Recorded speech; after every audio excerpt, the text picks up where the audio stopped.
Buenas tardes, hermanos, Dios les bendiga. Qué privilegio poder reencontrarnos de nuevo esta tarde muy especial que el Señor nos ha bendecido con abundantes bendiciones. Reciban un cordial saludo de parte de mis hermanos de Canal 2 Evangélico y de parte de su servidor. Dios les bendiga grandemente, mis estimados hermanos. El tema de hoy, vamos a hablar del problema del afán. Muchas personas viven afanados, viven amargados por preocupar. Recuerden que la definición de afán es la preocupación, que es estar preocupado. Cuando hay preocupación, eso significa la falta de seguridad. ¿Por qué me preocupo? Es porque yo me siento inseguro, no estoy seguro. ¿Por qué estoy inseguro? Simplemente porque vivo alejado del Señor. El propósito del mensaje para hoy, que cada uno que se sienta inseguro comprenda que vivir separado de Dios está absolutamente inseguro. Nuestra seguridad está basado de acuerdo a nuestra dependencia en Dios. Cuanto más usted dependa de Dios, más usted se siente seguro. Mientras más tu dependencia está centrado en Dios, más te sientes seguro. Mientras más vives alejado del Señor, te sientes más desamparado, más preocupado por todo lo que le pasa al mundo el día de hoy. Hermanos, la gente el día de hoy se preocupan porque se sienten muy inseguros. ¿Cómo se siente usted? ¿Usted se siente muy seguro? ¿Usted se siente inseguro? ¿Cómo se siente? Bueno, vamos a evaluar de acuerdo a las Sagradas Escrituras en Mateo capítulo 6, versículo 25 al 34. Dice así la palabra del Señor: Por tanto os digo, no os afanéis por vuestra vida, qué habéis de comer o qué habéis de beber, ni por vuestro cuerpo, qué habéis de vestir. ¿No es la vida más que el alimento y el cuerpo más que el vestido? Mirad las aves del cielo. ¿Qué pasa? Que no siembran ni ciegan, ni recogen en graneros, y vuestro Padre Celestial las alimenta. ¿Y quién de vosotros podrá, por mucho que se afane o por mucho que se preocupe, puede añadir a su estatura un codo? Y por el vestido, ¿por qué os afanéis? Considerad los lirios del campo, cómo crecen, no trabajan ni hilan. Pero os digo que ni aun Salomón, con toda su gloria, se vistió como uno de ellos. Y si la hierba del campo que hoy es, y mañana se echa en el horno, Dios la viste así, ¿no hará mucho más a vosotros, hombres de poca fe? No os afanéis pues diciendo, ¿qué comeremos? ¿O qué beberemos? ¿O qué vestiremos? Porque los gentiles buscan todas estas cosas. Pero vuestro Padre Celestial sabe que tenéis necesidad de todas ellas.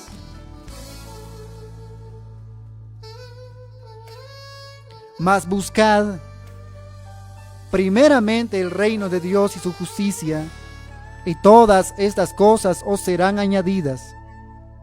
Así que no os afanéis por el día de mañana, porque el día de mañana traerá su propio afán. En el original significa su propio problema. Basta a cada día su propio mal. Hermanos, vamos a ver las características del estado de preocupación. Número 1, la preocupación está orientado hacia el futuro, hacia lo porvenir, en el que anticipamos acontecimientos negativos, es decir, hacemos anticipaciones ansiógenas y catastrofistas. Número 2, genera un estado emocional negativo con una alta activación filosológica, lo que se traduce en inquietud. Número 3, genera una sensación de incontrolabilidad, que significa que no se puede controlar. Se desarrolla la percepción de que no se podrán contener las consecuencias negativas del mismo. Número 4, la atención se centra en estímulos relativos a la amenaza, es decir, nuestra atención se centra en comprobar las señales que efectivamente son prueba de que la amenaza que anticipamos es real. Si supiéramos lo que este año íbamos a acontecer donde estamos pasando el día de hoy, ¿qué tantas cosas haríamos? Empezaríamos a ahorrar dinero, a ahorrar comida para comprar comida. Pero como nadie sabe el tiempo, solamente el Creador sabe perfectamente, porque Él lo ha hecho y Él sigue gobernando su creación el día de hoy. En el pasaje encontramos, hermanos, 6 preguntas retóricas de Jesús.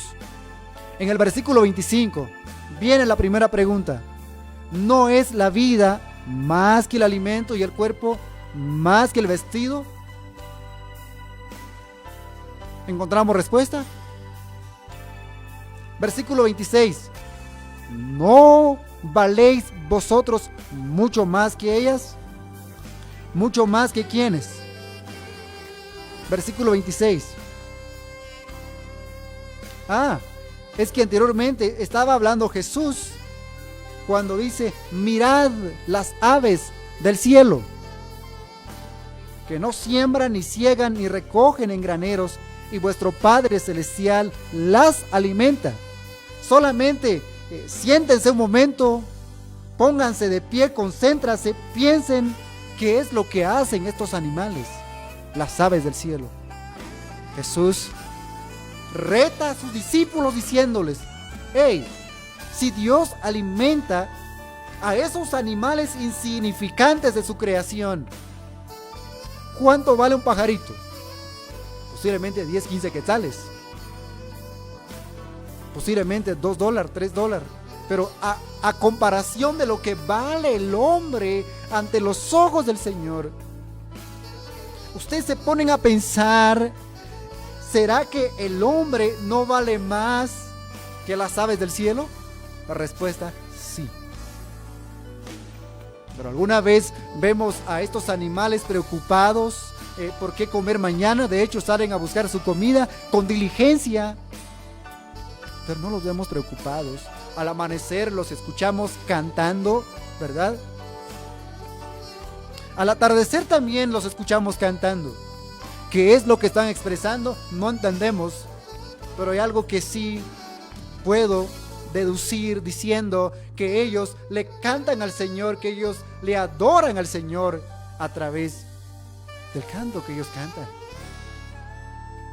Número 3, la tercera pregunta retórica de Jesús hacia sus discípulos, y esto va para nosotros también: ¿y quién de vosotros podrá, por mucho que se afane, añadir a su estatura un codo? Lo que significa este pasaje, hermanos: por más que nos sintamos preocupados, por más que estemos muy afanados, ¿acaso podemos añadir un segundo de nuestra vida? No. Precisamente yo hablaba con muchas personas y les digo: ¿Por qué hoy muchos están muriendo? ¿Es por una enfermedad? Yo les digo, claro que sí puede ser, pero en realidad no es la enfermedad. Simplemente Dios ha determinado un tiempo para el hombre. Cuando llega el punto donde Dios ha determinado, allí termina la vida del hombre. No va a pasar un minuto, tampoco va a pasar un segundo, tampoco va a faltar. Porque Dios ha determinado cuánto tiempo es lo que usted y yo vamos a vivir sobre la faz de la tierra. El versículo 27. ¿Y quién de vosotros podrá, por mucho que se afane, añadir a su estatura un codo? Nadie. La respuesta es nadie. No podemos. Yo no puedo, por más que me preocupe, añadir un segundo o un centímetro de mi estatura. Allí llegó. Mi código genético dijo que aquí nada más quedó mi estatura. Pero también Dios ha determinado cuánto tiempo voy a vivir. La pregunta es, ¿podré vivir ese tiempo que Dios ha determinado? La respuesta es sí, porque mi vida depende de las manos del Creador, no depende de las manos de un hombre. Muchos empiezan a cuestionar el virus, lo crearon tal país, pero ¿eso qué? ¿Qué impide en que Dios sea glorificado? Dios usa a los hombres para cumplir su propósito, mientras que el cristiano no cumpla su propósito. El Señor puede llamar a un hombre pervertido, a un hombre malo, para cumplir su propósito, y Él hace cumplir su propósito, y Él se glorifica en la vida de ese hombre. Así como lo vemos en la historia del Antiguo Testamento, Dios usó hombres perversos para castigar a Israel, llamándoles siervos. Número 4. Viene la siguiente pregunta. ¿Por qué os afanéis? El versículo 28. Y por el vestido, ¿por qué os afanéis? Considerad los lirios del campo. ¿Cómo crecen? No trabajan, tampoco hilan. Versículo 29. Pero yo os digo que ni aun Salomón, con toda su gloria, con toda su riqueza, se vistió como uno de ellos. 30. Y si la hierba del campo, que hoy es, y mañana se echa en el horno, Dios la viste así. Aquí está el meollo del problema. El versículo 30. ¿No hará mucho más a vosotros, hombres de poca fe? El problema del afán es por la falta de confianza en Dios. Ese es el centro del problema. No es que el ser humano no pueda preocuparse. El ser humano puede preocuparse, pero si su vida está en las manos del Señor, si Él habita bajo el abrigo del Altísimo y está morando bajo la sombra del Omnipotente, ¿de qué se preocupa? Sabe que en las manos del Señor está seguro. ¿No hará mucho más a vosotros, hombres de poca fe? Cuando Pedro caminó sobre las aguas del mar, cuando Jesús venía caminando, Pedro le dijo a Jesús, cuando todos se sintieron con miedo, ¿verdad? Turbados, espantados cuando alguien venía caminando sobre las aguas. Jesús les dijo, no temáis, yo soy. La expresión yo soy es lo que encontramos en Éxodo capítulo 3. Cuando Moisés le pregunta a Dios, ¿quién eres? Yo soy el que soy. Está refiriéndose de la existencia permanente de Dios. Jesús, al decir yo soy, todos se quedaron perplejos, menos Pedro. Pedro le dice, si tú eres, manda a que yo vaya contigo. Jesús le dijo, Pedro, ven conmigo. Pedro se saltó de la barca, empezó a caminar sobre las aguas, sobre el mar, pero tan de repente él empieza a ver la realidad de las cosas. Y es que lo que estaba sucediendo era real. Empezó a ver la realidad del asunto. Empezó a preocuparse.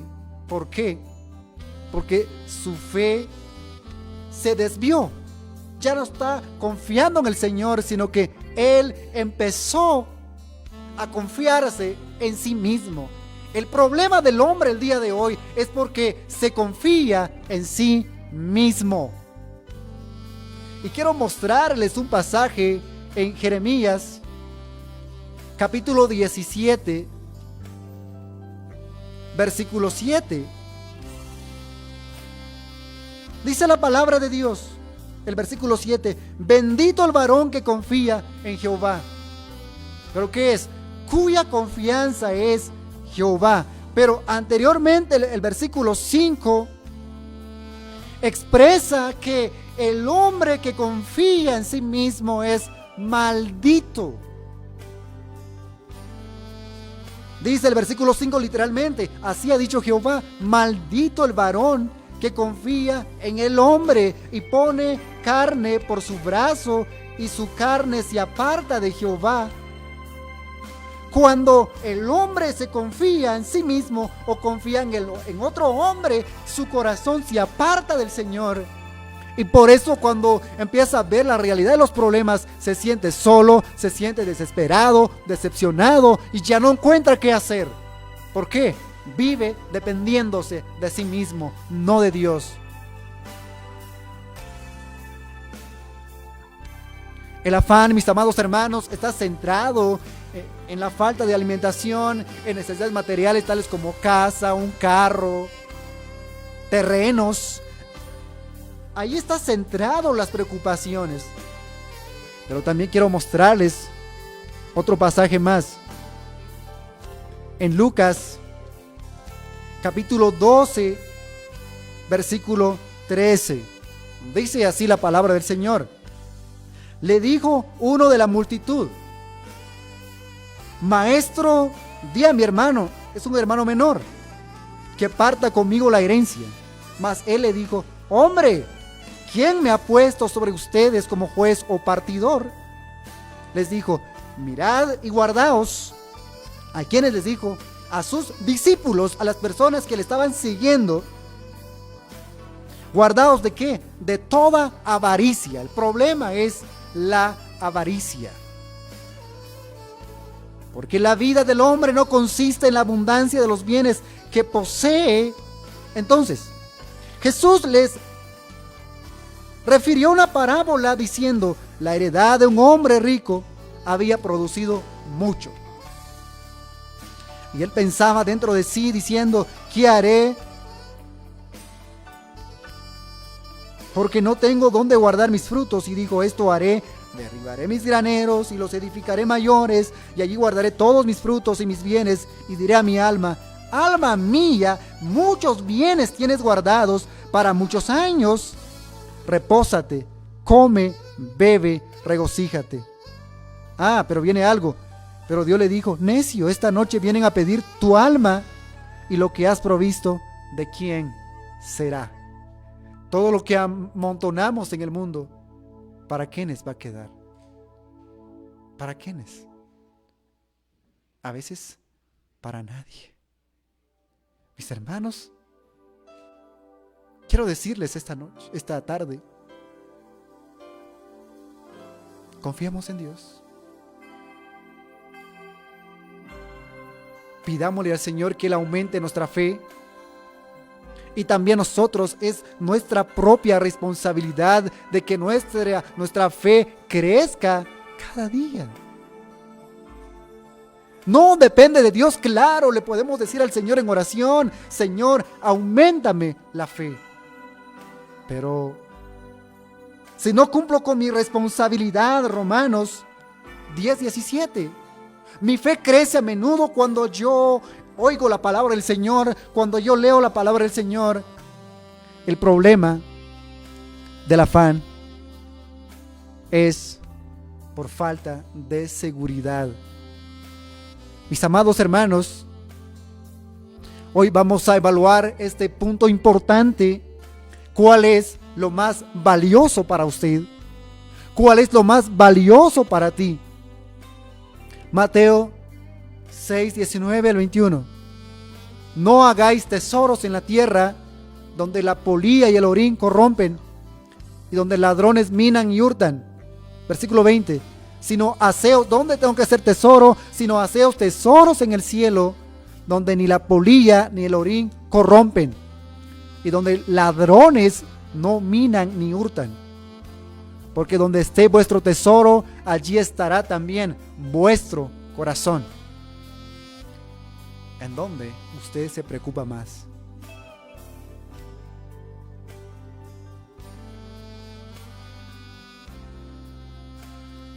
Guardar tesoros en el cielo. Hermanos, este pasaje contiene algunas de las enseñanzas más revolucionarias de nuestro Señor y también de las más descuidadas. Y es que el tema del resto del capítulo 6 es cómo encontrar seguridad para el futuro. Mateo 6, 19 y 20, y en los versículos, hermanos, 19 al 21, Jesús contraviene todos los consejos humanos de proveer para el futuro financieramente seguro cuando dice: no alleguéis tesoros en la tierra, o no hagáis tesoros en la tierra. ¿Qué es lo que está indicando? Esto está indicando que no hay seguridad en las cosas materiales. Cualquier tipo de tesoro material sobre la tierra puede o bien ser destruido por los elementos de la naturaleza,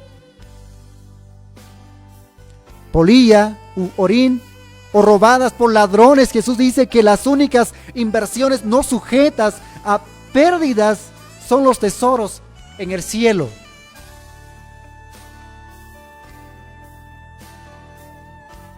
Mateo 6:24.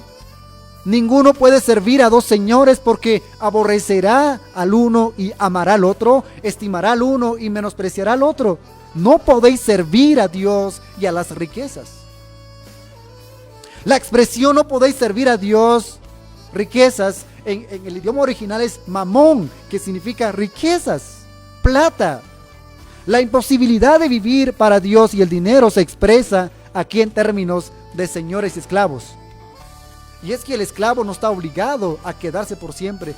El esclavo se queda por voluntad propia, siendo esclavos para siempre. Nadie puede servir a dos señores. Inevitablemente, uno tendrá la precedencia en su lealtad y obediencia. Así es con Dios y las riquezas. Presentan unas demandas rivales y se tiene que tomar una decisión. O bien ponemos a Dios en primer lugar, o rechazamos el gobierno de Dios con el gobierno del materialismo, o hacemos de vivir para las cosas temporales y rechazamos la demanda de Dios sobre nuestras vidas. A muchos nos es más fácil vivir de acuerdo a nuestros propios pensamientos y a nuestros propios intereses. Mis amados hermanos, en nuestro estudio de Mateo, que estamos estudiando el capítulo 6, encontramos la palabra gentiles. Y es en el versículo 32, porque los gentiles buscan estas cosas. Gentiles significa, en el idioma original es etos. Etos significa gentiles, es decir, todos aquellos que no pertenecían al pueblo de la promesa y estaban fuera de la misericordia divina. Hermanos, en Efesios capítulo 4, versículo 17 al 19, encontramos una gran verdad en estos versículos 17 al 19. Esto pues digo y requiero en el Señor, que ya no andéis como los otros gentiles. ¿Qué pasa? Que andan en la vanidad de su mente. Gentiles en este pasaje son aquellos que no conocen a Dios. Versículo 18. ¿Qué es lo que tienen ellos? Teniendo el entendimiento entenebrecido, ajenos de la vida de Dios, por la ignorancia que en ellos hay, por la dureza de su corazón. Versículo 19. Los cuales, después que perdieron toda sensibilidad, se entregaron a la lascivia para cometer con avidez toda clase de impureza. En estos versículos Pablo presenta 4 características del estilo de vida del hombre impío que los creyentes deben abandonar. Muchos de hoy dicen ser seguidores de Cristo. Un día Jesús, él dijo a sus discípulos en Mateo capítulo 16, versículo 24, Jesús les dijo, ¿a quiénes? A sus discípulos: si alguno quiere venir en pos de mí, ¿qué es lo que tiene que hacer? Número 1, niéguese a sí mismo, tome su cruz y sígame. Hermanos, el cristianismo tiene que abandonar la vida que le agrada al mundo y tiene que decidir a quién seguir, a Dios o al mundo del materialismo. No precisamente usted esté pecando, esté adulterando, esté robando, mientras que usted le dé más importancia, le dé más prioridad a las cosas materiales, más que a Dios. Esas cosas están robando la adoración que solamente Dios merece. Y eso es un pecado fatal ante los ojos del Señor. En el versículo 17, la expresión ya no andéis. La acción de andar simboliza la conducta diaria y se refiere a lo que Pablo ha dicho acerca del llamamiento supremo del creyente en Cristo Jesús. En Efesios 4:1. Yo pues preso en el Señor os ruego que andéis como es digno de la vocación con que fuisteis llamados.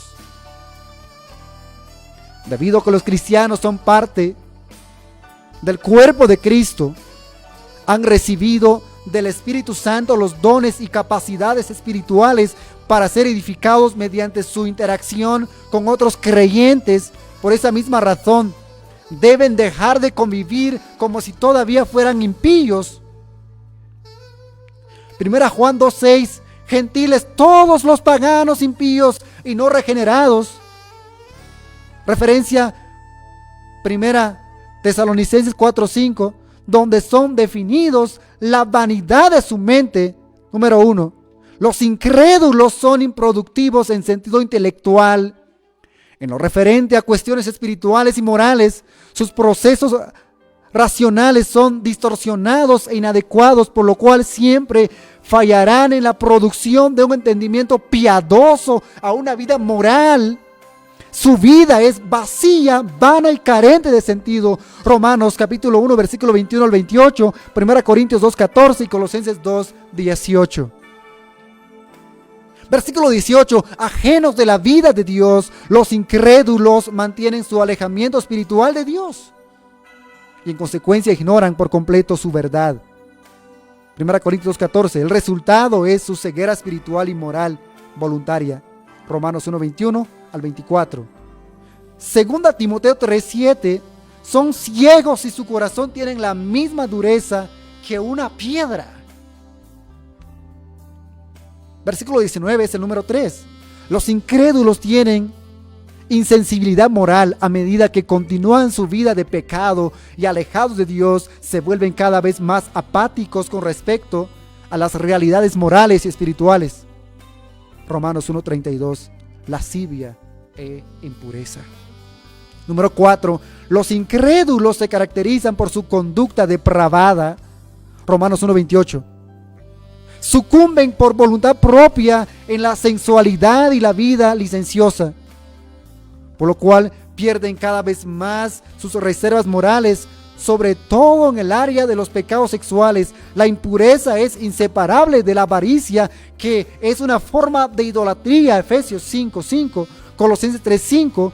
El hecho de que algunos de que algunas almas no lleguen a los extremos descritos en los versículos 17 al 19 de Efesios 4, solo debe a la gracia común de Dios y a la influencia del Espíritu Santo que restringe la maldad. Mateo 6:33, el reino de Dios, mas buscad primeramente el reino de Dios y su justicia, y todas las cosas serán añadidas. Hermanos, ¿qué es lo que implica este versículo? Muy importante que usted y yo debemos de interpretar a la luz de la verdad del Evangelio y a la luz de las Sagradas Escrituras. Muchas veces se interpreta este pasaje diciendo, hermanos, San Mateo 6:33 dice, mas buscad primeramente el reino de Dios y su justicia, y todas las demás cosas serán añadidas. Hermano, ora buscando el reino de Dios. El reino de Dios no es una oración. El reino de Dios es el gobierno de Dios. Cuando yo vengo a San Mateo capítulo 3, versículo 2, cuando Juan el Bautista empieza predicando el reino de Dios, cuando él empezó a anunciar las buenas noticias acerca del reino de los cielos, capítulo 3, versículo 1, dice en Mateo, en aquellos días vino Juan el Bautista predicando en el desierto de Judea. ¿Cuál es el mensaje de Juan el Bautista? Juan el Bautista vino diciendo, arrepentíos porque el reino de los cielos se ha acercado. ¿Cuál es el mensaje el día de hoy que hace falta el día de hoy en los púlpitos cristianos, en las iglesias, en los púlpitos de radios, de televisión? Es el mensaje de arrepentimiento. Muchas veces el Evangelio ha sido reducido por muchas personas que no conocen el Evangelio. Arrepentíos, esto no es solamente un cambio en la manera de pensar, pesar o remordimiento. Juan el Bautista habla del arrepentimiento como un cambio radical en el abandono del pecado que se manifiesta en frutos de rectitud. Mateo 3:8. Haced pues frutos dignos de arrepentimiento. Hermanos, el primer sermón de Jesús comenzó con la misma orden imperativa, el capítulo 4, versículo 17 de Mateo, diciendo, desde entonces comenzó Jesús a predicar y a decir, arrepentíos porque el gobierno de Dios se ha acercado.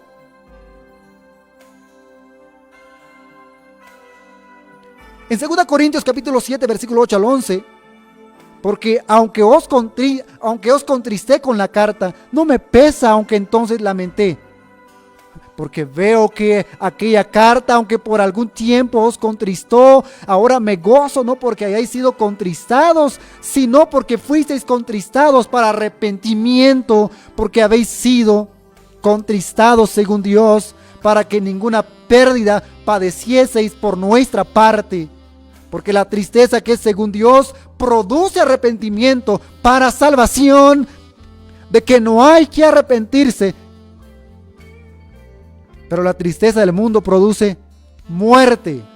Porque he aquí, esto mismo de que hayáis sido contristados según Dios, ¿qué solicitud produjo en vosotros? ¿Qué defensa? ¿Qué indignación? ¿Qué temor? ¿Qué ardiente afecto? ¿Qué celo y qué vindicación?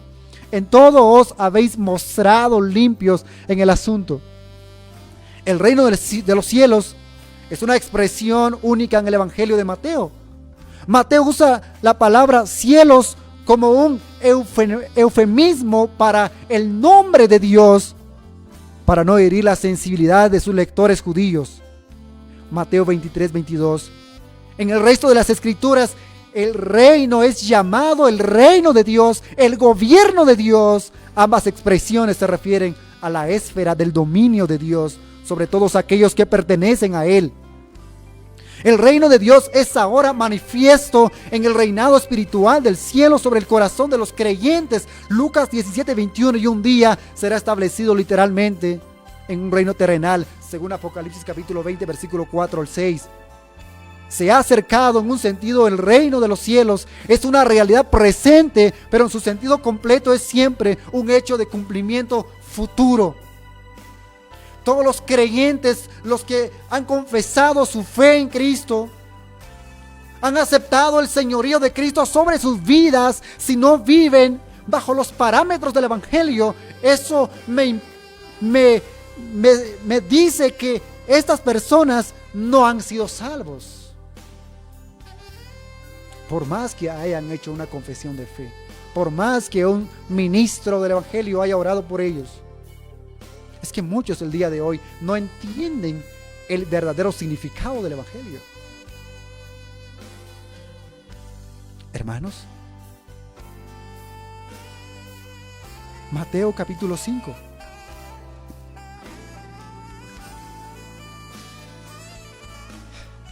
Dice la palabra del Señor: bienaventurados los que tienen hambre y sed de justicia, porque ellos serán saciados. Cuando yo vengo a Isaías capítulo 50 hermanos, capítulo 55, a todos los sedientos venid a las aguas, y los que no tienen dinero venid, comprad y comed. Venid, comprad sin dinero y sin precio vino y leche. Aquí hay una pregunta: ¿por qué gastáis el dinero en lo que no es pan y vuestro trabajo en lo que no sacia? Oídme atentamente y comed el bien, y se deleitará vuestra alma con grosura. Inclinad vuestro oído y venid a mí, y vivirá vuestra alma, y haré con vosotros pacto eterno, las misericordias firmes a David. Versículo 6: buscad a Jehová mientras puede ser hallado, llamadle en tanto que está cercano. Mas si desde allí buscares a Jehová tu Dios, lo hallaras, y lo buscaras de todo corazón, si lo buscas con arrepentimiento en tu corazón, buscas la justicia de Dios y solamente lo hallas en la persona de Cristo. Hermanos, esta expresión se refiere al campo de la salvación, regresando a Mateo capítulo 6, versículo 33. Y Mateo 3:2. Se refiere al campo de salvación. Jesús los estaba urgiendo a buscar la salvación por medio de la cual podrían disfrutar del completo cuidado y provisión de Dios. Romanos 8:32. El que no escatimó a su propio Hijo, sino que lo entregó por todos nosotros, ¿cómo no nos dará también con Él todas las cosas? Filipenses 4:19. Mi Dios pues suplirá todo lo que os falta conforme a sus riquezas en gloria en Cristo Jesús. 1 Pedro 5:7, echando toda vuestra ansiedad sobre Él, porque Él tiene cuidado de vosotros. Concluye diciendo Jesús en el versículo 34, así que no os afanéis por el día de mañana, porque el día de mañana traerá su propio afán. Basta a cada día su propio mal. Concluyo leyendo Mateo capítulo 6, versículo 9 al 13. Estos son los pasos de aplicación del pasaje para el creyente. Para el no creyente voy a hablar primero. La persona que se siente afanado, no encuentra qué hacer, sus pasos de aplicación: venga, reconozca que es pecador, arrepiéntase, venga a Cristo, confiesa sus pecados a Cristo, y Él tiene todo poder para perdonar todo tipo de pecado. Busca la justicia de Dios en la persona de Cristo. 6, 9 al 13. La oración es un modelo, no una simple liturgia. Es notable por su brevedad, simplicidad y sencillez. Encontramos 3 peticiones. Primero, 3 peticiones relacionadas con Dios y 3 peticiones relacionadas con la necesidad del hombre. Viene diciendo: vosotros pues oraréis así: Primero encontramos la invocación del Padre, que es el Creador. Padre nuestro que estás en los cielos. La primera petición: santificado sea tu nombre. Nosotros le adoramos al Señor por su santidad, ¿o no? Venga tu reino. Nosotros le pedimos a que el reino de Dios gobierne nuestra vida, que sea Él quien domine nuestra vida siempre. Hágase, número 3, hágase tu voluntad como en el cielo, así también en la tierra. Le hemos pedido al Señor que así como su voluntad se hace en el cielo, también así se ha hecho en nuestras vidas. ¿Verdad que nos cuesta aceptar la soberanía de Dios, el gobierno de Dios en nuestras vidas? Segundo, las 3 peticiones relacionadas con la necesidad del hombre. 6, 11 al 13. Número 1, el pan nuestro de cada día. Por eso, basta cada día su propia preocupación. El pan nuestro de cada día, dánoslo hoy. Nuestra petición es lo que necesitamos el día de hoy, y el Señor nos provee si nosotros confiamos en Él con toda seguridad. Número 2, el perdón de pecados. Y perdónanos nuestras deudas, pero también hay un compromiso, como también nosotros perdonamos a nuestros deudores, a las personas que nos ofenden, a las personas que nos maltratan, que nos señalan con el dedo, amenazándonos diciendo: es que él es esto, es que aquel que hace aquello o aquel. ¿Eso qué importa? Perdónalo antes que te pida perdón. La petición es que Dios perdone mis pecados, pero también hay un acto de compromiso, de prometerme con el Señor que yo perdone también los pecados de las personas quienes me hacen mal. Número 3, no nos metas en tentación, mas líbranos del mal. Dios no tienta a nadie. No, jamás. Lo que está expresando en este pasaje, Señor, es que no nos des pruebas que no podemos soportar. Líbranos de lo que no podemos soportar. Ayúdanos, por favor. ¿Le oramos así al Señor cada día? ¿Le buscamos el reino de Dios? ¿Le buscamos su justicia? No es difícil, pero la invitación es: busquemos siempre la justicia de Dios cada momento, mis amados hermanos. Los invito a un tiempo de oración en esta hora de la tarde. Cada uno tiene necesidad. Entiendo y sé perfectamente la necesidad que cada quien esté atravesando, mis amados hermanos. Cada persona está pasando por necesidad, por diversas necesidades. Y la invitación hoy es: confiemos en el Señor, mis amados hermanos. Dejemos de estar alejados del Señor. Vivamos bajo los propósitos de Dios, mis amados hermanos. Los invito a un tiempo de oración en esta hora de la tarde. Padre, te damos gracias por esta hora de la tarde, por tu palabra. Tú nos has hablado, Señor, que es una cuestión de prioridad. Queremos abandonar nuestras vidas en tus manos.